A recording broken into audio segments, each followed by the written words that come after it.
મિત્રો spectrum high school PS Patel 39 વર્ષનો મારો અનુભવ છે એનો હું ટીચિંગમાં ઉપયોગ કરું છું। મારી જુદી જુદી મેથડ જે હું સમજાવતો જાઉં છું। ગુજરાત રાજ્ય લેવલે કેઆરપી આરપી તેમજ શિક્ષણના તમામ ક્ષેત્રોમાં લેખન સહિત તમામ જગ્યાએ કામ કરેલું છે। એવા મારા બહોળા અનુભવનો હું ઉપયોગ મારા ટીચિંગ દરમિયાન કરું છું। મારો લાભ અવશ્ય લેજો એવું ખાસ જણાવું છું। Good morning all friends.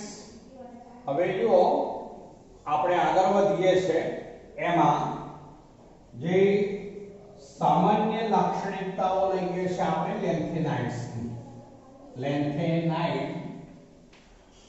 લેન્થેનોઇડ્સ ની સામાન્ય લાક્ષણિકતાઓ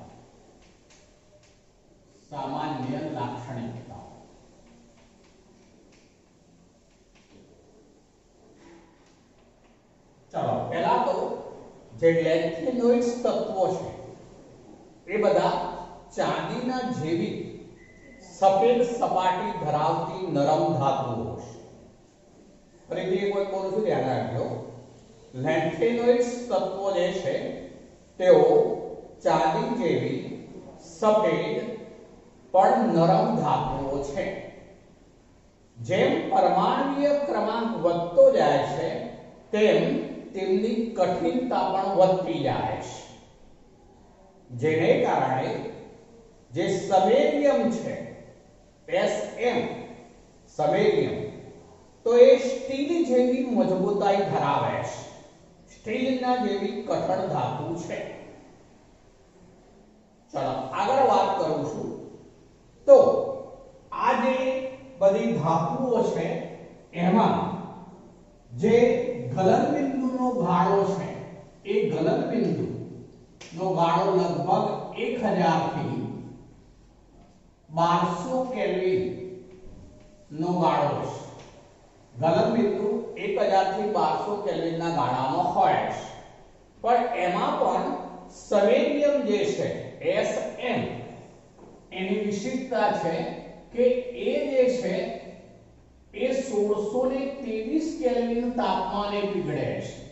1623 કેલ્વિન તાપમાને પીગળે છે। આ એની લાક્ષણિકતા છે Sm। તો આમ આ ગલનબિંદુની બાબતમાં સમેરિયમ Sm જે છે એ જુદું પડે છે।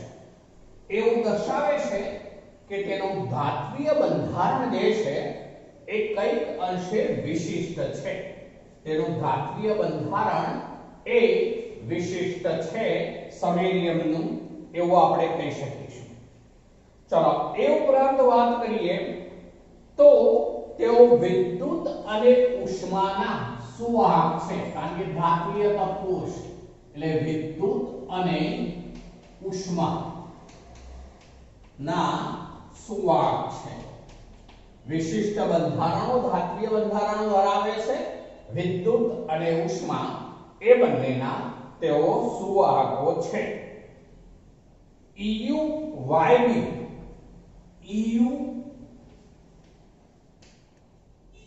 પછી બીજું છે YB, EU YB અને ક્યારેક ક્યારેક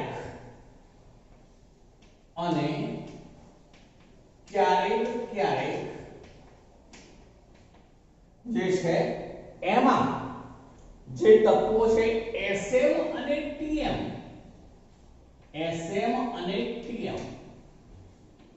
તો આ સિવાયના જે છે એમાં ઘનતા અને એમના અમુક લાક્ષણિક ગુણધર્મોમાં જે છે એ ફેરફાર જોવા મળે છે। Sm અને Tm આ સિવાયના તત્વોમાં એક તો ઘનતા છે એ અને અન્ય ગુણધર્મો સરળતાથી બદલાય છે। ઘનતા અને અન્ય ગુણધર્મો બદલાય છે। ચલો કયામાં EU અને YB અને ક્યારેક Sm અને Tm પણ એ સિવાયના તત્વો તેમાં ઘનતા અને અન્ય ગુણધર્મો જે છે એ સરળતાથી બદલાય છે. ચલો આગળ વધીએ છે. એમના રંગ અને ચુંબકીય ગુણધર્મોના સંદર્ભમાં વાત કરું છું. તો જે મોટા ભાગના લેન્થેનોઇડના ત્રિસંયોજન ધનાયનો જે છે એ રંગીન હોય છે. ખાસ કરીને તેમના ઘન સંયોજનો સ્વરૂપે હોય કે પછી દ્રાવણો હોય તો તેમાં તેઓ રંગીન જોવા મળે છે. ફરીથી એક વખત બોલું છું, ધ્યાન રાખજો. મોટા ભાગના લેન્થેનોઇડ્સના ત્રિસંયોજક આયનો જે છે તે જે છે એમને ઘન સંયોજનોમાં તેમજ દ્રાવણોમાં તેઓ રંગીન જોવા મળે છે. તો એમાં રંગીન ગુણધર્મો હોવા માટે F કક્ષકમાં રહેલા જે અયુગ્મિક ઇલેક્ટ્રોન છે એ એને માટે જવાબદાર ગણાશે. હવે તેમાં F કક્ષકમાં રહેલા ઇલેક્ટ્રોન જે છે એ ની હાજરીને કારણે તેઓ રંગ દર્શાવતા હોય છે. પણ હવે એમાં એટલે મોટાભાગના ત્રિસંયોજક લેન્થેનોઇડ્સ આયનો રંગીન છે. બરોબર. શાના કારણે રંગીન છે? તો F કક્ષકમાં રહેલા અયુગ્મિક ઇલેક્ટ્રોનને કારણે. F કક્ષકમાં ના અયુગ્મિક ઇલેક્ટ્રોનને કારણે તેઓ રંગીન હોય છે. પણ હવે આપણે લેન્થેનમ માટે 3+ લઈએ. લેન્થેનમ 3+, તો આ જે છે એની રચના જે છે Xc જેવી થઈ જાય, ઝેનોનના જેવી 54 છે. બરોબર. કારણ કે લેન્થેનમ 57, એમાંથી 3 ઇલેક્ટ્રોન ગયા એટલે 3+ થવા, એટલે પછી ઝેનોન જેવી રચના થઈ જાય. અને બીજું લઈએ છે Lu3+, લ્યુટેશિયમ, તો એમાં રચના આવી હોવાની Ar પછી 4f14 હોય. એટલે અર્થ એવો થયો કે આની અંદર જે છે Lu3+ છે એમાં Xe ઝેનોન છે અને 4f14 છે. એટલે 4f કક્ષક શું છે? સંપૂર્ણ ભરાયેલું છે. આ સંપૂર્ણ ખાલી હોય, અહીંયા 4f ન હોય, સંપૂર્ણ ખાલી છે, જ્યારે અહીંયા 4f સંપૂર્ણ ભરાયેલું છે. એટલે કે તમામ ઇલેક્ટ્રોન આમાં યુગ્મિક હોવાના.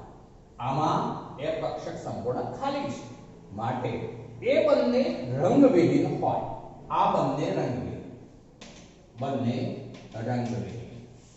બરોબર, ધ્યાન રાખીશું. આ La3+ ફક્ત ઝેનોન જેવી રચના 4f0 હોય એમાં, જ્યારે Lu3+ માં Xc 4f14 હોય. આમાં બધા ઇલેક્ટ્રોન યુગ્મિક હોય, જેને કારણે તેમાં F કક્ષકના ઇલેક્ટ્રોન જે છે એવા યુગ્મિક ઇલેક્ટ્રોન નથી, માટે તેમાં F સંક્રાંતિ જેને કહેવાય એ થઈ શકશે નહીં, અને તેથી આ બંને રંગવિહીન છે. ચલો સાથે એ બાબત પણ સ્પષ્ટતા કરીએ છે કે એમાં જે F કક્ષકો છે એમાં આપણે જે સંભવિત F સ્તરની ઉત્તેજનાના કારણે અવશોષણ પટ સાંકડો થઈ જાય છે. સંભવિત રીતે F સ્તરની ઉત્તેજનાના કારણે જે છે અવશોષણ પટ સાંકડો થઈ જાય છે. તો તેને કારણે થોડેક ફેરફાર એવો જોવા મળતો હોય છે, આપણે એવું કહી શકીશું. ચલો એ ઉપરાંત વાત કરું છું તો La3+ છે, Ce4+. હવે આ બેની વાત લઉં છું. આ બંને જે છે તે પ્રતિચુંબકીય છે, La3+, Ce4+. ચલો આ બંનેમાં કોના જેવી રચના હોવાની? બંનેમાં Xc. બરોબર, બંનેમાં Xc જેવી રચના, ઝેનોનના જેવી. જ્યારે Yb2+ અને Lu3+. તો બંનેમાં જે છે Xe અને પછી 4f14 હોય, જેને કારણે આ જે આયનો છે પ્રતિચુંબકીય છે. આ બધા પ્રતિચુંબકીય. પણ એ સિવાયના જે છે, એટલે કે તે સિવાયના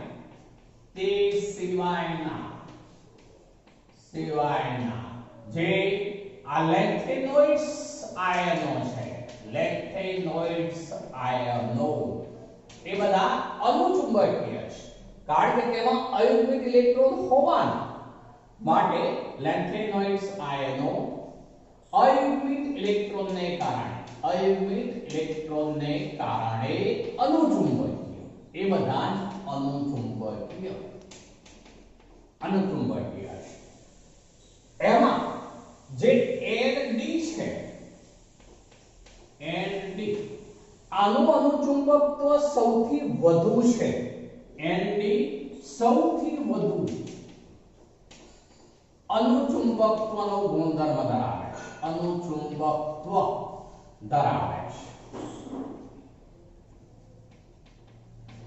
કયો? Nd. બરોબર, યાદ રાખીશું. લેન્થેનોઇડ્સ પૈકી જે Nd છે એ સૌથી વધુ અનુચુંબકત્વ ધરાવે છે એવું આપણે કહી શકીએ છીએ. ચલો આગળ વાત કરીએ છીએ આપણે આયનીકરણ એન્થાલ્પીના સંદર્ભમાં.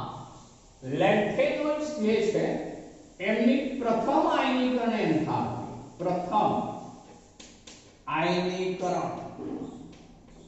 એન્થાલ્પી જેને આપણે ΔH1 એવું કહેતા હોઈએ છીએ, તો એનું મૂલ્ય જે છે 600 કિલોજૂલ મોલ ઇન્વર્સ જેટલું છે.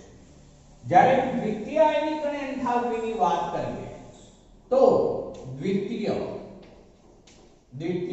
આયનીકરણ એન્થાલ્પી જેને ΔIH2 કહીશું, તો એ લગભગ 1200 કિલોજૂલ મોલ ઇન્વર્સ છે. 1200 કિલોજૂલ મોલ ઇન્વર્સ છે. પ્રથમ આયનીકરણ એન્થાલ્પી 600 કિલોજૂલ મોલ ઇન્વર્સ, જ્યારે દ્વિતીય આયનીકરણ એન્થાલ્પી 1200 કિલોજૂલ મોલ ઇન્વર્સ છે. આ જે છે એ કેલ્શિયમના જેવી છે, જે લગભગ કેલ્શિયમ જેટલી છે.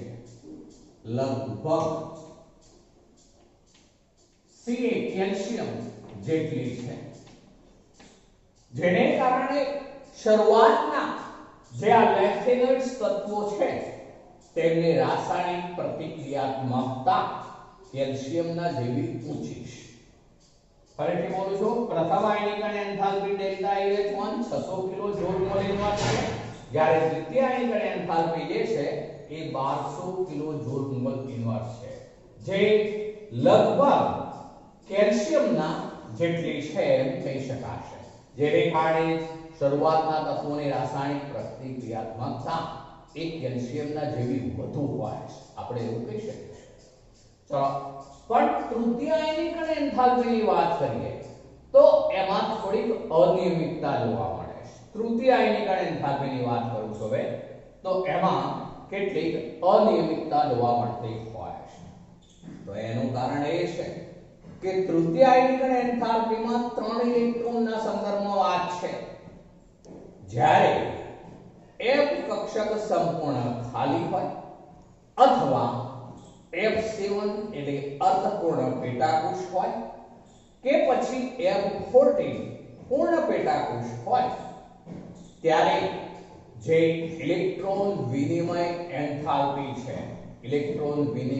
એન્થાલ્પી તો એનું મૂલ્ય પેલા સ્થાયીતાને કારણે F0, F7 કે F14 અર્ધપૂર્ણ પેટાકોષ, પૂર્ણ પેટાકોષ કે સંપૂર્ણ ખાલી હોય, તો એની સ્થાયીતા ને કારણે જે તૃતીય આયનીકરણ એન્થાલ્પીના મૂલ્યો હોય છે એમાં થોડો અનિયમિત ફેરફાર જોવા મળતો હોય છે, કારણ કે એમાં ઇલેક્ટ્રોન વિનિમય એન્થાલ્પી જે છે એ થોડી જુદી હોય છે.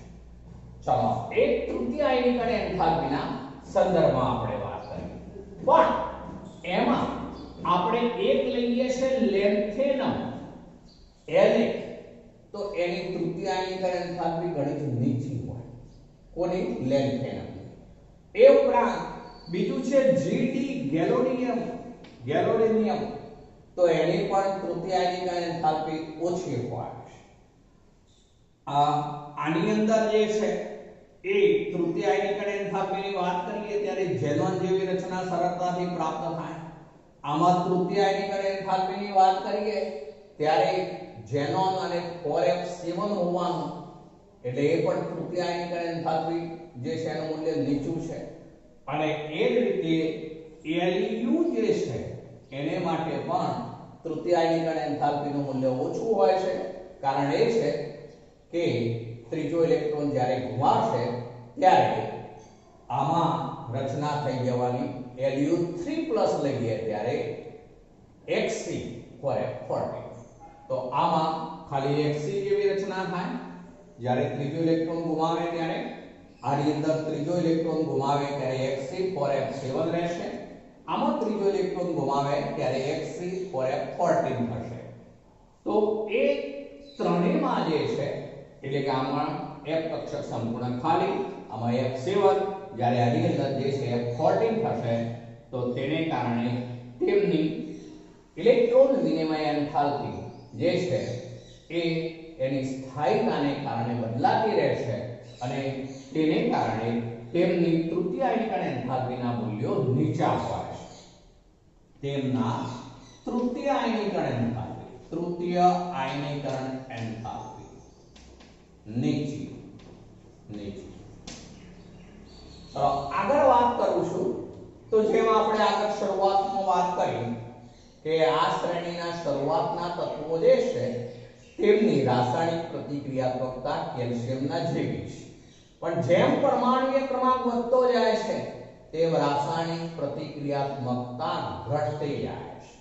ફરીથી બોલું, જેમ પરમાણુય ક્રમાંક વધતો જાય છે તેમ રાસાયણિક પ્રતિક્રિયાત્મકતા ઘટતી જાય છે અને એલ્યુમિનિયમના જેવી થાય છે. એલ્યુમિનિયમની રાસાયણિક પ્રતિક્રિયાત્મકતા ઓછી છે. તો આમ અહીંયા પણ શરૂઆતના તત્વો જે છે એમની રાસાયણિક પ્રતિક્રિયાત્મકતા વધુ એટલે કેલ્શિયમ જેવી છે એમ કહેવાશે. જ્યારે પરમાણુય ક્રમાંક વધતો જાય છે તેમ રાસાયણિક પ્રતિક્રિયાત્મકતા લેન્થેનોઇડ્સમાં ઘટતી જાય છે, જેને કારણે તે એલ્યુમિનિયમ જેવી પ્રતિક્રિયાત્મકતા વધુ પરમાણુ ક્રમાંકવાળા તત્વોમાં છે એવું આપણે કહી શકીશું. ચલો એ સિવાય વાત કરીએ તો EU સિવાયના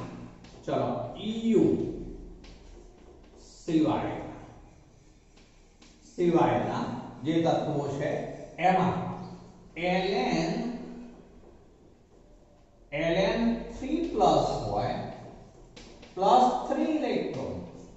ચલો તો એમાંથી જ્યારે Ln સોલિડ બનશે તો આના E મૂળાંકના જે મૂલ્યો છે મૂળાંકના મૂલ્યો, તો એ મૂલ્યો જે છે -2.2 થી -2.4 વોલ્ટ જેટલા છે. ફરીથી બોલું છું જોજો, પણ EU સિવાય જે લેન્થેનોઇડ્સ છે એમાં Ln3+Fys+3 ઇલેક્ટ્રોન Ln સોલિડ એના E મૂળાંકના મૂલ્યો જે છે એ -2.2 વોલ્ટ થી શરૂ કરીને -2.4 વોલ્ટ સુધીના હોય છે. EU માટેની વાત કરું છું તો EU માટે એ મૂલ્ય જે છે એ મૂળાંકનું મૂલ્ય જે છે એ -2.0 વોલ્ટ.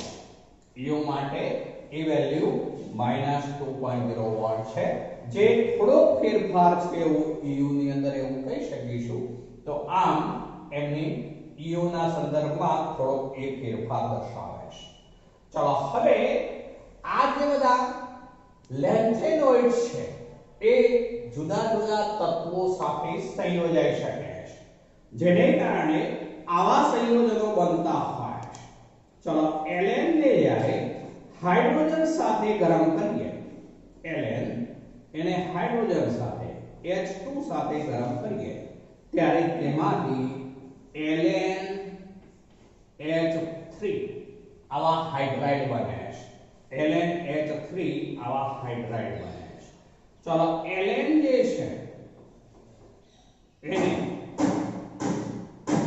જ્યારે આપણે એને કાર્બન સાથે ગરમ કરીએ, કાર્બન સાથે લગભગ 2773 કેલ્વિન તાપમાન 2773 કેલ્વિન તાપમાને ગરમ કરીએ ત્યારે તેમાંથી બને છે LnC3. આવું મુખ્યત્વે કાર્બાઇડ બને છે. LnC2 લઉં છું પેલા. ચલો LnC2 બને છે. એ ઉપરાંત કહું છું એમાંથી Ln જે છે એ Ln2C3 પણ બને છે અને એ ઉપરાંત LnC3 પણ બને છે. જો LnC2 પણ બને છે, એ ઉપરાંત જે છે એ Ln2C3 પણ બને છે અને Ln3C પણ બને છે. Ln3C પણ બને છે. ચલો તો આ કાર્બાઇડ બન્યા કહેવાશે. કાર્બન સાથે ઊંચા તાપમાને ગરમ કરતા એ બનશે. ચલો એ સિવાય વાત કરીએ Ln જે છે એને કોઈ પણ હેલોજન સાથે ગરમ કરીએ, H2 હેલોજન, તો એમાંથી LnX3 આવા હેલાઇડ બનાવશે. LnX3 જેવા હેલાઇડ બનાવશે. ચલો એ ઉપરાંત Ln ને જ્યારે સલ્ફર સાથે ગરમ કરવામાં આવે, સલ્ફર સાથે, તો તેમાંથી Ln2S3 આવા સલ્ફાઇડ બની જશે. ચલો હેલોજન સાથે ગરમ કરતા આવા હેલાઇડ બનશે, સલ્ફર સાથે ગરમ કરતા આવા સલ્ફાઇડ પણ બનશે. ચલો એ ઉપરાંત Ln જે છે તેને આપણે ઓક્સિજન સાથે ગરમ કરીએ, O2 હવામાં, તો એમાંથી Ln2O3 આવા ઓક્સાઇડ બનશે. Ln2O3 એવા ઓક્સાઇડ બનશે. આપણે O2 ઉપર લખી દઈએ છીએ. આ બધામાં સમીકરણોમાં સીધું પ્રક્રિયા ઉપર બતાવ્યો છે, બેલેન્સ કરવાની જરૂર નહીં પડે. એટલે સીધું Ln + O2 Ln2O3 એવો ઓક્સાઇડ બન્યો કહેવાશે. Ln જે છે એ પાણી સાથે H2O સાથે એને ગરમ કરીએ ત્યારે તેમાંથી LnOH અને H2 બનાવે છે. LnOH એટલે કે હાઇડ્રોક્સાઇડ બને છે અને સાથે H2 બને છે. Ln ને જ્યારે એસિડ સાથે પ્રક્રિયા કરાવીએ, કોઈ પણ એસિડ સાથે, તો એ વખતે જે છે એ Ln જે છે એ H2 વાયુ મુક્ત કરે છે. H2 વાયુ મુક્ત કરે.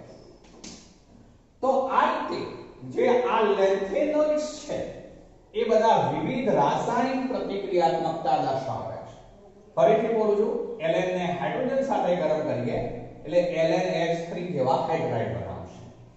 Ln ને કાર્બન સાથે ઊંચા તાપમાને લગભગ 2773 કેલ્વિન તાપમાને આપણે ગરમ કરીશું ત્યારે તેમાંથી LnC2 પણ બને, Ln2C3 પણ બને, Ln3C પણ બને. એવા કાર્બાઇડ બનશે. Ln ને હેલોજન સાથે ગરમ કરતા હેલાઇડ બને, LnH3. સલ્ફર સાથે ગરમ કરતા Ln2S3 સલ્ફાઇડ બને. O2 સાથે ગરમ કરતા એટલે કે હવામાં ગરમ કરતા Ln2O3 ઓક્સાઇડ બને. પાણી સાથે ગરમ કરતા LnOH પ્રકારના હાઇડ્રોક્સાઇડ અને H2 બને. એસિડ સાથે ગરમ કરતા હાઇડ્રોજન વાયુ મુક્ત થશે. અહીંયા જે હાઇડ્રોક્સાઇડ બને LnOH એ હાઇડ્રોક્સાઇડ જે છે એ બધા જે છે સ્ફટિક જળયુક્ત હોતા નથી. Ln નો હાઇડ્રોક્સાઇડ જેવા છે, લેન્થેનોઇડ્સ ના હાઇડ્રોક્સાઇડ, એ બધા હાઇડ્રોક્સાઇડ જે છે એ જે ઓક્સાઇડના જળયુક્ત સંયોજનો સ્વરૂપે હોતા નથી, પણ હાઇડ્રોક્સાઇડ સ્વરૂપે હોય છે. એટલે એને LnOH એ સ્વરૂપમાં મેં લખ્યું છે. તે હાઇડ્રોક્સાઇડ સ્વરૂપે હોય છે. આવા હાઇડ્રોક્સાઇડ જે છે એ જે આલ્કલાઇન અર્ધધાતુઓ છે, આલ્કલાઇન અર્ધધાતુઓના ઓક્સાઇડ તેમજ હાઇડ્રોક્સાઇડ જેમ બેઝિક હોય છે તેમ લેન્થેનોઇડ્સના પણ હાઇડ્રોક્સાઇડ જે છે એ બેઝિક હોય છે. ફરીથી એકવાર બોલું છું, જેમ આલ્કલાઇન અર્ધધાતુઓના ઓક્સાઇડ તેમજ હાઇડ્રોક્સાઇડ બેઝિક હોય છે તેમ જે લેન્થેનોઇડ્સ છે તેમના હાઇડ્રોક્સાઇડ જે છે એ બેઝિક હોય છે. એ આપણે સરખામણી કરી શકીશું. હવે આમાં શ્રેણીમાં શરૂઆતના હાઇડ્રોક્સાઇડ જે છે એ વધુ બેઝિક છે. દાખલા તરીકે CuOH થ્રાઇસ જે સીરિયમનો હાઇડ્રોક્સાઇડ છે સૌથી વધુ બેઝિક ગણાશે. CuOH થ્રાઇસ જેમ પરમાણ્વીય ક્રમાંક વધતો જાય છે એટલે નીચે આવતા જઈશું તેમ જે તેમના હાઇડ્રોક્સાઇડનો બેઝિક ગુણધર્મ ઘટતો જાય છે. માટે LuOH થ્રાઇસ સૌથી ઓછો બેઝિક છે. ફરીથી એકવાર બોલું છું, ધ્યાન રાખજો. જે ઉપરના તત્વોના હાઇડ્રોક્સાઇડ છે એ વધુ બેઝિક છે. દાખલા તરીકે CuOH થ્રાઇસ આ હાઇડ્રોક્સાઇડ પૈકીનો સૌથી વધુ બેઝિક છે.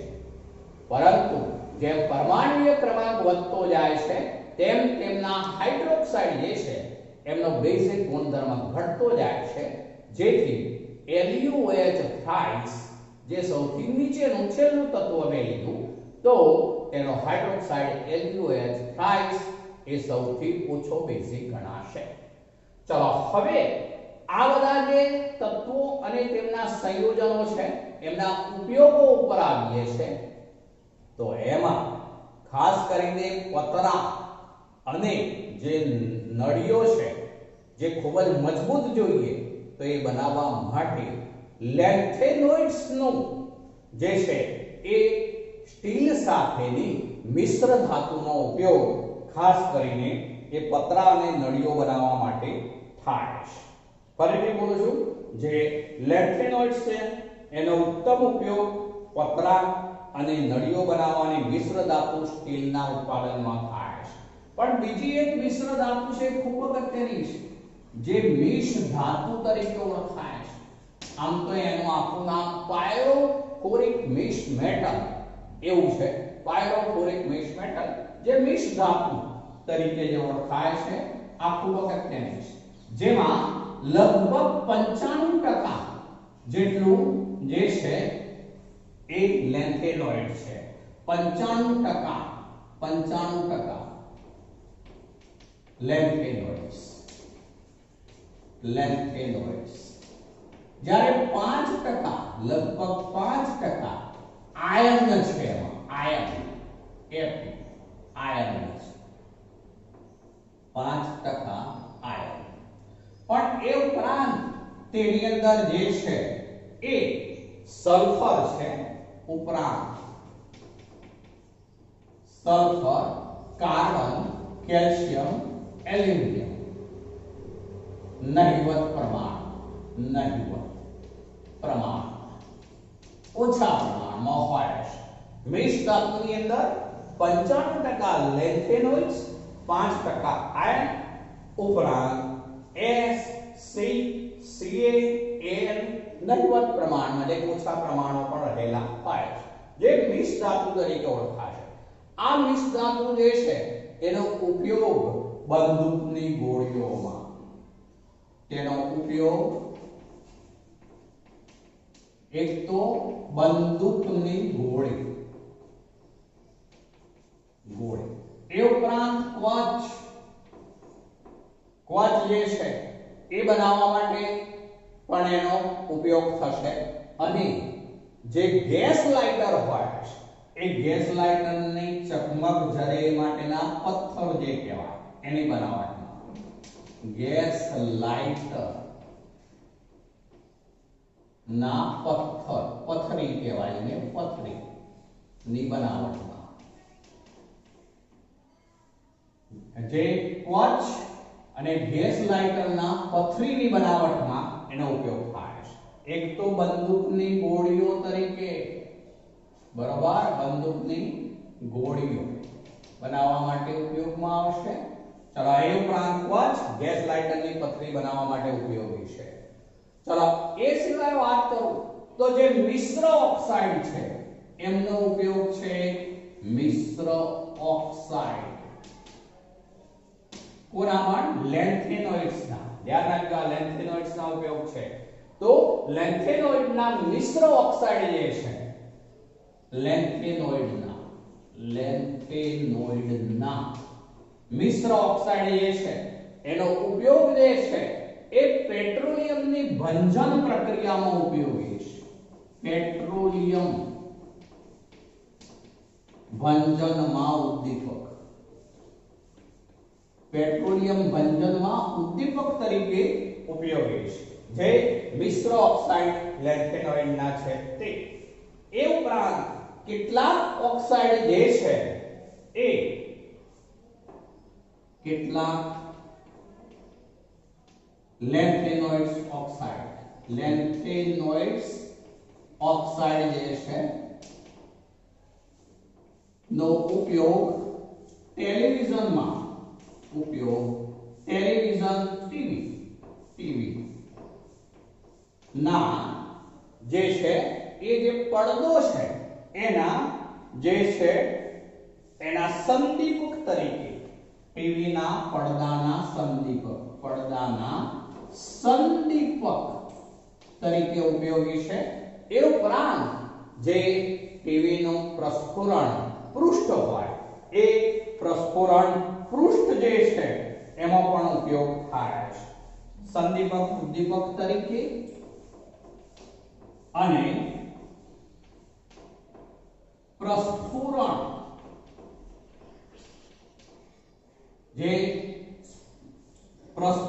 જે છે એના જે પડદા કહેવાય એ પ્રસ્ફુરણ પૃષ્ઠમાં એનો ઉપયોગ થાય છે.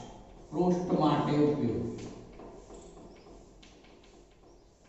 ચલો તો આ જે લેન્થેનોઇડ્સ છે એના વિવિધ ઉપયોગોની વાત આપણે કરી તો એમાં પતરા બનાવવા માટે, નળીઓ બનાવવા માટે જે છે એમાં લેન્થેનોઇડ્સ સાથે આયર્ન ને મિશ્ર ધાતુમાંથી સ્ટીલ બનાવવામાં આવે છે એનો ઉપયોગ થાય છે. બીજું મિશ્ર ધાતુ જેની અંદર આ ખૂબ અગત્યની છે, 95% લેન્થેનોઇડ્સ, 5% આયર્ન, એ સાથે ઉપરાંત સલ્ફર, કાર્બન, કેલ્શિયમ, એલ્યુમિનિયમ ઓછા પ્રમાણમાં રહેલા હોય અર્ધવત છે. તે ખૂબ જ સખત હોય છે માટે તેનો ઉપયોગ બંદૂકની ગોળીઓ, પછી ક્વચ જેને બુલેટ પ્રૂફ કહીએ છીએ આપણે તે ક્વચ બનાવવા માટે ખૂબ મજબૂત હોવાથી, અને ગેસ લાઇટરમાં જે પેલી ચકમક જરે સ્પાર્કિંગ દરમિયાન એ માટેની પથરી જે કહેવાય એ પથ્થર એની બનાવટમાં ઉપયોગી છે. જ્યારે મિશ્રિત ઓક્સાઇડ જે છે લેન્થેનોઇડ્સ ના એ પેટ્રોલિયમ ભંજનમાં ઉદ્દીપક તરીકે ઉપયોગી છે.